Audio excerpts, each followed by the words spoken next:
So starting with the image-based anatomy MCQ based on the new pattern, and we will discuss all the image-based anatomy MCQs. So starting with the first MCQ, so you can read the MCQ.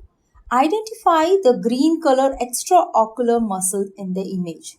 4 options are there: superior rectus muscle, levator palpebral superioris muscle, the superior oblique, and none of the above. Okay. So in this diagram, you have to identify the marked muscle which is highlighted in green color. So coming to the explanation of this MCQ. So I have included this diagram, and in this diagram you can see different extraocular muscles are highlighted by different colors, as you can see in the diagram. Now let me just enlarge this diagram. What we can see here, that the most superior muscle which we can see, which was also asked in the MCQ, is levator palpebral superioris muscle, this muscle. So you can see the red color muscle which is highlighted. This is LPS muscle. What is it? It is levator palpebral superioris muscle. Now you can see the muscle which is marked in yellow color and has got oblique direction here. As you can see, it is superior oblique muscle. This muscle is superior oblique muscle which is having oblique direction. As you can see, it is obliquely oriented. And below it we have got superior rectus muscle. Okay, so let me just highlight only the diagram here, this diagram, where I just want to show you the muscle. So what you can see here, the most superiorly the muscle which is lying is LPS muscle. As you can see in the diagram, it is LPS muscle which is lying superior to superior oblique and that of superior rectus muscle. So let me just compare this with the diagram which is provided in the MCQ. So just let's see this diagram. So what you can appreciate, this is the muscle which was asked, and this muscle is lying above this oblique muscle fibers. Okay, can you see this? This is the oblique muscle fiber which can be seen here. Okay, so these muscles. Okay, so this is the superior oblique muscle, and the green color muscle which was asked is LPS muscle, which is lying above the superior oblique muscle, and the muscle which is lying below the superior oblique muscle, as you can see in the diagram, the straightened muscle which is also lying superior is superior rectus muscle. So 3 muscles lying superiorly: levator palpebral superioris, superior oblique, and superior rectus muscle. Now again moving to the diagram. So now you can see the muscle which has been dissected out and cutted so that you can see all the muscles very clearly. This green color muscle which you are seeing is the lateral rectus muscle. This is the lateral rectus muscle. And the muscle which is lying inferiorly is the inferior rectus muscle. As you can see in the diagram. So, and also you can see the part of medial rectus muscle, as the lateral rectus muscle has been dissected out. So the pink color muscle highlighted is the medial rectus muscle. And another muscle which is lying inferiorly, and again the fibers are obliquely oriented. This is inferior oblique muscle. This is inferior, IO for inferior oblique muscle. Now what is my concern is that we should know all the extraocular muscles in detail, the name of extraocular muscle, and also in detail about each muscle origin and insertion. So this is important for you to understand about all these muscles, because this is very important. But I would like to describe in detail about the levator palpebral superioris muscle, because which was asked in the MCQ. So yes, now clearly you can identify, I think no doubt about this, about the identification point of this muscle which we have just seen. Let me just enlarge the diagram, and you can see this is the LPS muscle. So let's describe in detail about the levator palpebral superioris muscle. So I would like to show you another diagram in which the red color highlighted muscle, means underlined muscle, which you are seeing is the levator palpebral superioris. Now just see the posterior aspect. Can you appreciate this bone? Okay, let me just highlight it with different color. So I'm talking about this bone. Which bone is this? This is the sphenoid bone. So levator palpebral superioris muscle is originating from the sphenoid bone. To be more specific, which part of sphenoid bone? It is arising close to the apex and from the lesser wing of sphenoid bone. And thereafter, as you can see the fibers, so let me just highlight the levator palpebral superioris muscle with pink color. Okay, so here let's see this fibers are going and attaching to the upper eyelid. Now I want you to describe the muscle in detail, because the insertion and origin of the muscle of LPS is very important. So we have to know about details of LPS muscle: origin, insertion, action, and the nerve supply. Okay, so as I told you, you should not leave the topic of extraocular muscle along with its origin, insertion, and nerve supply and action. But as the MCQ is centered about LPS muscle, I am going to describe about the levator palpebral superioris muscle. So let me just describe firstly about the origin. So as we have already seen in the diagram, the origin of levator palpebral superioris muscle is from the lesser wing of sphenoid close to the apex or the orbit. So write down these points. Origin of LPS, levator palpebral superioris muscle. Levator palpebral superioris muscle is originating from lesser wing of sphenoid bone. It is originating from lesser wing of sphenoid bone close to the apex of the orbit.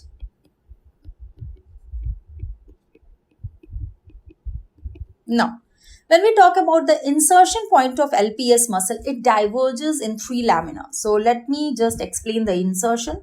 So before that, I would again like to tell you about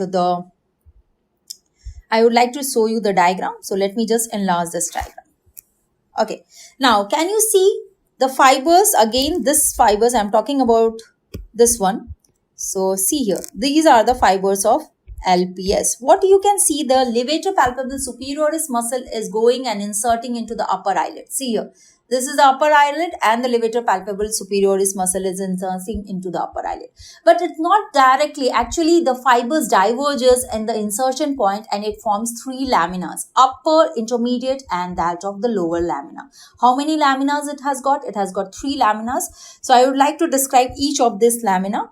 So, and as you can see in the diagram, the most upper lamina is going towards the superior tarsal plates. Actually, the major chunk of the levator palpebral superioris muscle is inserting into superior tarsal plate. So let me describe the details of the insertion of levator palpebral superioris. Insertion of LPS muscle, levator palpebral superioris muscle. When I talk about the upper lamina, the upper lamina inserts into the skin of upper eyelid. Now, the upper laminas of LPS muscle is formed of which fibers? It is formed of skeleton fibers. When I talk about the middle laminas, or you can say the intermediate lamina of LPS, it is inserting into superior tarsal plate. It is inserting into superior tarsal plate. And it is made of which fibers? It is made of smooth muscle fibers. Now, as I told you, it forms 3 laminas. So, talking about the most inferior lamina. So, inferior lamina, as you can say, it is inferior lamina, or you can say lower lamina of LPS muscle. LPS muscle, that is levator palpebral superioris muscle. It is inserting into the superior fornix of the conjunctiva.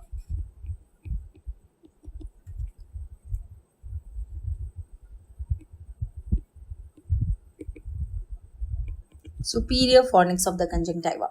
So this is all about the origin, insertion of LPS muscle. Now moving to the nerve supply and the action of LPS muscle. Now, a nerve supply of LPS muscle, levator palpebral superioris, is supplied by oculomotor nerve. Oculomotor nerve. What is the oculomotor nerve? It is the third cranial nerve. It's the third cranial nerve. And if I talk about the action of LPS muscle, what is the action? The action is elevation of upper eyelid. It is causing elevation of upper eyelid. Elevation of upper eyelid. Yeah.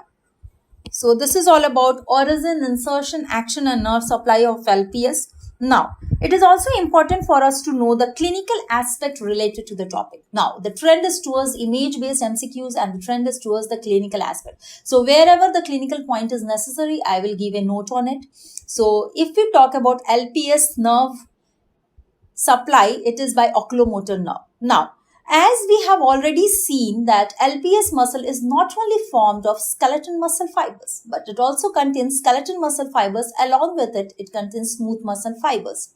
Now, the skeleton muscle fibers is supplied by the third cranial nerve, that is the oculomotor nerve. When I talk about the smooth muscle fibers, it is supplied by sympathetic innervation. It has got sympathetic innervation from superior cervical sympathetic ganglia. So, let me first write the nerve supply in detail. So, I just want to describe the nerve supply in detail. So, we have already seen about the oculomotor nerve, which I have told you about oculomotor nerve. Now, oculomotor nerve is supplying which muscle fibers? It is supplying skeleton muscle fibers. Now, if I talk about the smooth muscle fibers, the smooth muscle fibers of LPS is getting sympathetic nerve supply. It is supplied by sympathetic nerve supply, which is from superior cervical ganglion. Superior cervical ganglion. Superior cervical ganglion. Okay. It's by sympathetic nerve supply and by superior cervical ganglion. Now, in case if there is an injury to the sympathetic nerve fibers, okay, if there is injury to the smooth muscle fibers which is supplied by sympathetic nerve fibers from the superior cervical ganglion, or if there is oculomotor nerve injury, in both the cases, what will happen? There will be a case of ptosis, and this is a important sign and symptoms which is seen in a case of Horner syndrome. Okay. Now, always it is also asked in clinical questions that why there is only partial ptosis. Now, the reason is that, for example, in case of Horner syndrome, which fibers are involved? The fibers which is involved is sympathetic nerve fibers. Sympathetic nerve fibers are involved. That means still the oculomotor nerve is functioning. And because the oculomotor nerve is functioning, there is a case of partial ptosis. Now, in other case, if the oculomotor nerve injury occurs, what will be the resultant? The resultant is the partial ptosis because still the sympathetic nerve fibers are functioning. So, in case of Horner syndrome,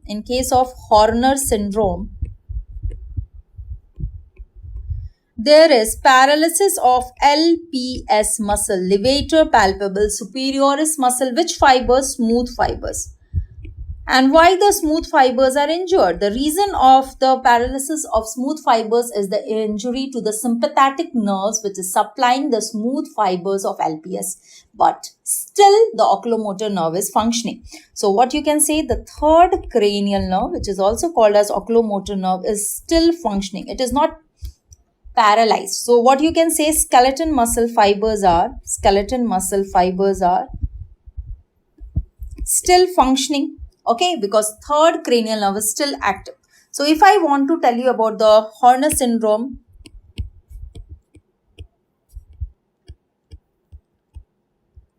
clinical features, it is causing partial ptosis. What do you mean by partial ptosis? Means drooping of upper eyelid. Drooping of upper eyelid. And this drooping is partial only. Why? The reason is that in case still still the oculomotor nerve is intact. The reason is that oculomotor nerve is intact and it is again giving and supplying the skeletal muscle fibers of oculomotor nerve. So with this, I think you must have understood all the details of this MCQ. The MCQ was very easy. You have just to identify the muscle. And as I have already highlighted here, that the green color muscle which is shown in the diagram is the LPS muscle, and how you can correlate that it is LPS muscle. The reason is that it is more superiorly lying, originating posteriorly from the sphenoid bone, posteriorly from S, that is for sphenoid bone, and inserting into the upper eyelid. So this is LPS muscle. Now moving to the second MCQ.